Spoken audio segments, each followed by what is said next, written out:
Bismillahirrahmanirrahim. Assalamualaikum warahmatullahi wabarakatuh. Sahabat Bacalah 961, sebelum lanjut menyimak konten cerita-cerita Islam di channel Bacalah 961, kami informasikan bahwa kalian bisa membaca sambil mendengarkan narasi yang ada. Dan jangan lupa untuk subscribe, aktifkan lonceng notifikasi untuk mendapatkan pesan bila kami mengunggah konten baru, dukung kami dengan like, komentar, serta share setiap konten yang channel Bacalah 961 buat. Terima kasih atas dukungannya. Wassalamualaikum warahmatullahi wabarakatuh. Yuk, kita lanjut. Ajakan Nabi Nuh alaihi salam untuk menyembah hanya kepada Allah Subhanahu wa Ta'ala. Teman-teman sahabat Bacalah 96, salah satu inti dakwah Nabi Nuh alaihi salam adalah mengajak kaumnya untuk hanya menyembah Allah Subhanahu wa Ta'ala. Pada masa itu, kaum Nabi Nuh alaihi salam telah jauh tersesat. Mereka meninggalkan ajaran tauhid dan mulai menyembah berhala yang mereka buat sendiri. Namun, meskipun begitu, Nabi Nuh alaihi salam tidak pernah menyerah. Dengan penuh kesabaran, beliau terus mengingatkan, menyeru dan menasihati mereka dengan berbagai cara, baik secara terang-terangan maupun diam-diam. Hal ini tergambar dengan sangat jelas dalam ayat-ayat Al-Quran berikut ini. Al-Quran Surat Nuh ayat 2 dan 3. قال يا قوم إني لكم نذير مبين أن اعبدوا الله واتقوه وأطيعون. Nabi Nuh alaihi salam menjelaskan bahwa tugasnya adalah memberi peringatan dan mengajak mereka kembali kepada Allah, Tuhan yang Maha Esa. Al-Quran Surat Nuh ayat 5. قال رب إني دعوت قومي ليلا ونهارا. Bayangkan beliau berdakwah tanpa henti, siang dan malam, demi menyelamatkan kaumnya. Al-Quran Surat Nuh ayat 8 dan 9. ثم إني دعوتهم جهارا ثم إني أعلنت لهم وأسررت لهم إسرارا.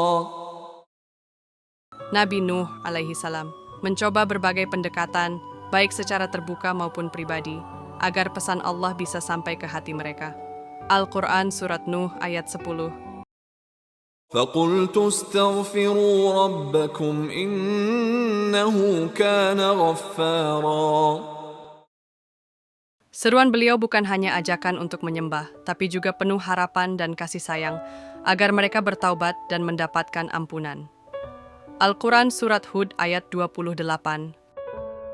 قال يا قوم أرأيتم إن كنت على بينة من ربي وآتاني رحمة من عنده فعميت عليكم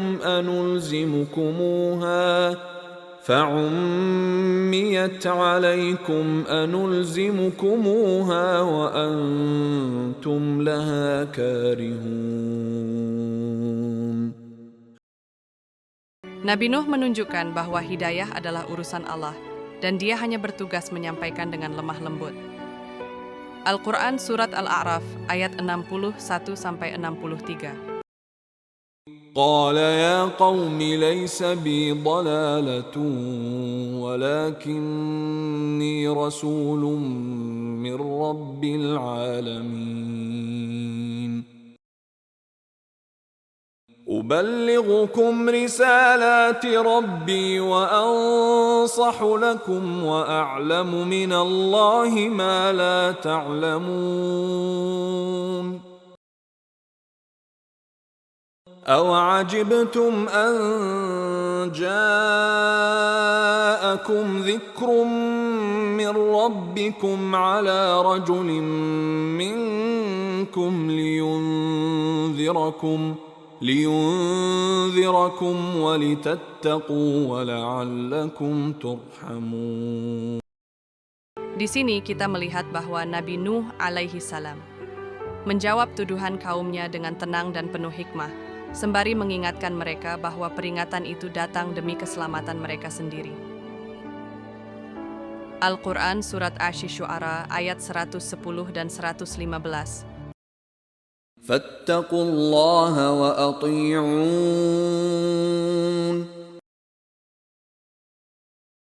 إن أنا إلا نذير مبين. Pesan Nabi Nuh alaihi salam, jelas dan konsisten. Bertakwalah kepada Allah, ikuti ajarannya, dan jauhilah kesyirikan.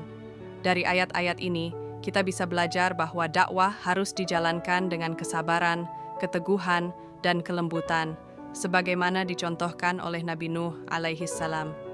Meskipun tantangan besar menghadang, beliau terus menyampaikan risalah tauhid dengan penuh cinta dan ketulusan. Semoga kisah ini menjadi pengingat bagi kita untuk senantiasa menjaga tauhid dan tidak mudah menyerah dalam menyeru kebaikan, sekecil apapun peran yang bisa kita lakukan. Semoga cerita singkat ini menambah keimanan dan kita dapat meneladani akhlak mulia para nabi. Nantikan kisah nabi-nabi selanjutnya. Terima kasih untuk subscribe dan telah mengaktifkan lonceng notifikasi serta dukungannya dengan like, komentar, dan share setiap konten yang channel Bacalah 961 buat. Sampai jumpa pada konten selanjutnya. Bersambung ya.